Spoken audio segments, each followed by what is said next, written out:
if you're a God-fearing Filipino and you are not into something which is destructive to your fellow men, you have absolutely nothing. I will die for you. Serial killer at mass murderer.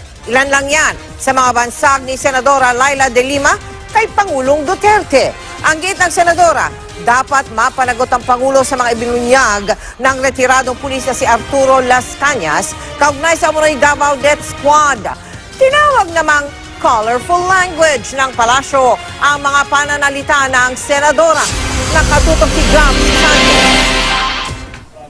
Ang mga pasabog ni retired SPO3 Arturo Las Cañas na totoo ang Davao Death Squad at kumukuha umano sila ng utos kay nooy Mayor at ngayon Pangulong Rodrigo Duterte ang isa sa pinagtuunan ni Senadora Laila de Lima sa kanyang press conference kanina. Sa paglantad ni Las Cañas, wala na pong natitirang duda na ang atin pong Pangulo ay isang mamamatay tao at sociopathic serial killer. Ito na rin po ang dahilan kung bakit natin nararanasan ang lahat ng kahibangan sa gobyerno sa ilalim ng rehimeng ito na pinangungunahan ng numero 1 kriminal sa buong Pilipinas, kung hindi man sa buong mundo, walang iba kung hindi si Pangulong Rodrigo Roa Duterte.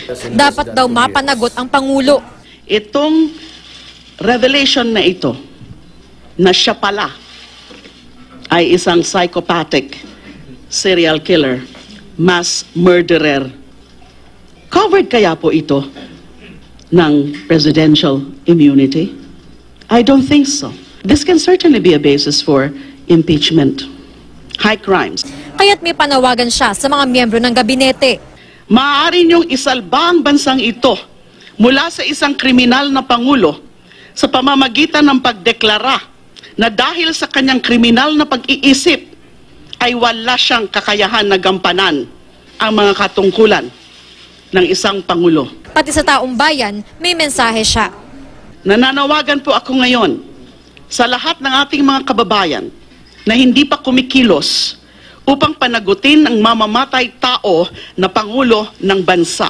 Ngayon ay panahon na naman upang tayo ay manindigan at tumayo sa harap ng isa pang kriminal na diktador at rehimeng mapaniil.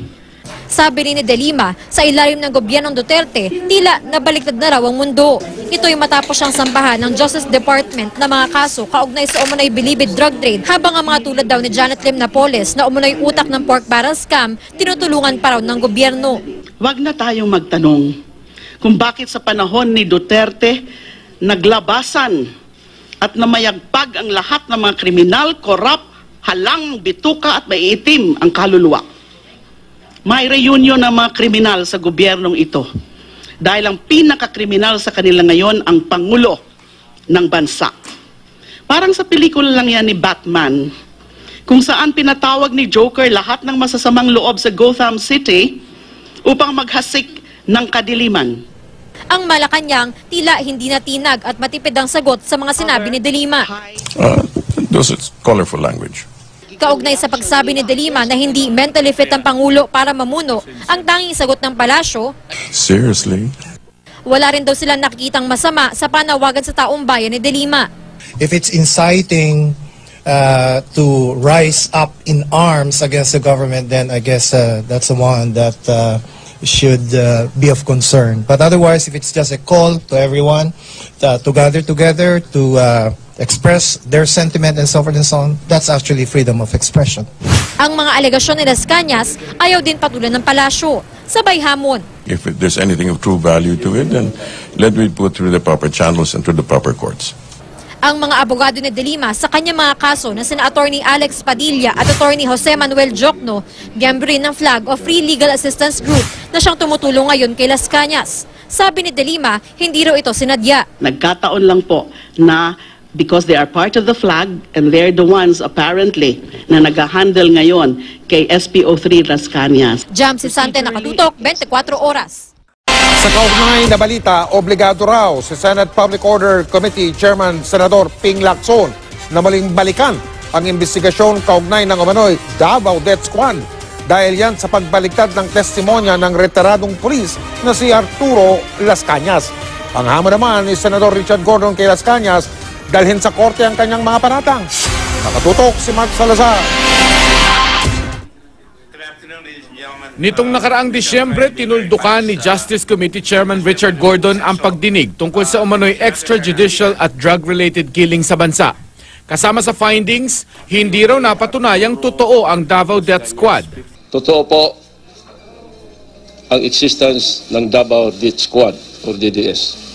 Pero dahil sa pagbaligtad na yan kahapon ni retired SPO3 Arturo Las Cañas sa mga sinabi niya noon sa Senate hearing, obligado raw si Senate Public Order Committee Chairman Senator Ping Lacson na balikan ang kwento ng Davao Death Squad.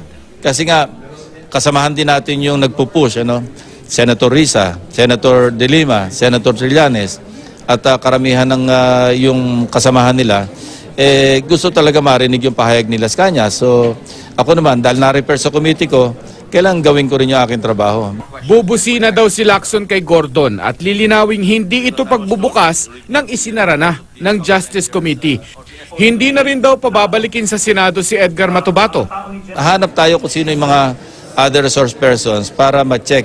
But we are conducting the hearing not in the nature of a fact-finding committee, but in aid of legislation.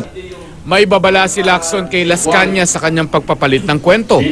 Well, ino-open up niya yung sarili niya sa possible perjury case, Dahil sumumpa siya noong unang pagdinig na magsasabi siya ng katotohanan at pawang katotohanan lamang.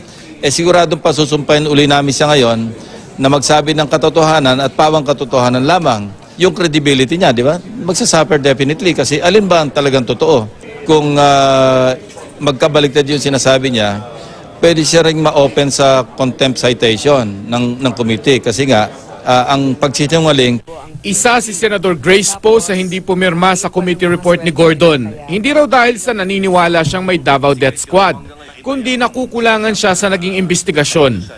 Tignan natin kung totoo ba yung sinasabi niya kasi kung totoo yon, talagang hindi natin dapat palagpasin ito.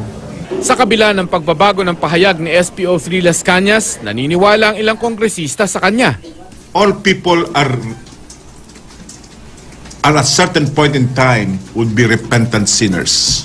There is no reason for us to doubt that Las Cañas, despite the risk on his life, would be revealing the sordid details of the murderous activities of the Davao Death Squad. Sagot naman ni Senator Richard Gordon kung may ebidensya nga si SPO3 Las Cañas. Bring it to court, bring it to the Ombudsman, bring it to the Congress because he said something under oath and that is serious. Mark Salazar, Nakatutok, 24 Oras.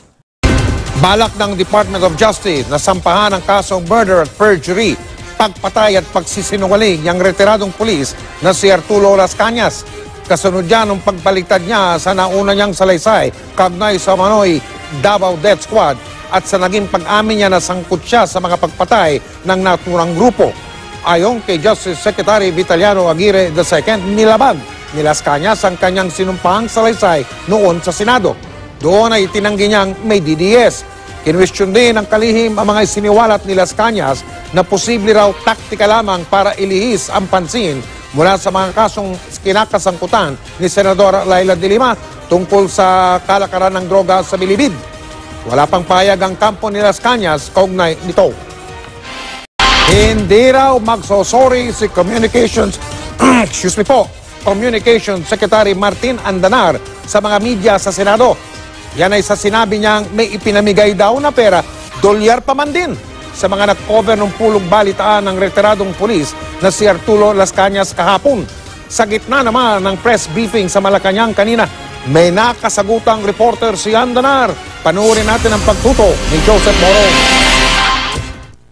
Nanindigan si Presidential Communications Secretary Martin Andanar hindi siya magsusori sa Senate media. Kahapon, binatik ko siya ng Senate media matapos siyang sabihin na may binigyan ng $1,000 sa mga reporter na nag-cover kahapon sa press conference ni dating SPO3 Arthur Las Cañas sa Senado. Sabi ni Andanar, wala raw siyang sinabing may tumanggap ng pera. Wala rin daw siyang pinangalan ng taga-media. It was not intended to say that the reporters at the Senate are corrupt. Anything. Hindi po sila corrupt. Kilala ko yung mga reporter doon. I hold them in high esteem. No apologies are forthcoming from your side? I already gave my statement yesterday, and that's my statement. Pero hindi lamang sa Senate media tila nagkakaproblema si Andanar. Nakasagutan niya kanina sa press briefing sa Malacanang Press Corps or MPC ang isang reporter ng pahalagang Philippine Daily Inquirer na si Marlon Ramos. Sabi kasi ni Andanar, may intelligence information daw siya na konektado ang pera sa Senado sa mga pinaplanong pagkilos laban kay Pangulong Rodrigo Duterte na isasabay raw sa paggunita ng ika-31 anibersaryo ng EDSA People Power Revolution. Natanong si Andanar saan galing ang kanyang intelligence information, gayong itinanggi na ng Security Advisor Jimenez Esperon at Defense Secretary Delfin Lorenzana ang destabilization plot laban kay Duterte. Alam mo kasi, Marlon, siguro merong mga reports na hindi po nakakarating sa lahat. Muling tanong ni Ramos, may alam daw ba si Andanar na hindi alam ng dalawang security officials ng bansa? Wag mo kaming pagsabungin, Marlon. Wag mong sabihin, because again, you will write something and you say, ito sabi ni Andanar. Walang ganon.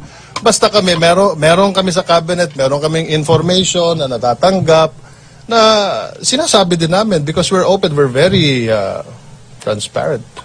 Kaya sir, hindi ko kayo pinagsasabong sir. I'm just asking for clarification. Yun ang parang lumalabas, Marlon eh. But, sa perception walang ganyanan. Wala, hindi naman po. Walang ganyan. Okay, thank you, Galing Mark. na kayo sa media, alam niyo rin po yun. Alam ko naman yun. Let me ask you, are you fair to everything that you write? Yes. How about your post on social media? That's my personal. Oh, exactly. But as a reporter, you are an ambassador of your newspaper. Naawat naman ang dalawa sa huli nagkamay si Andanar at Ramos. Joseph Morong, Nakatutok, 24 Oras.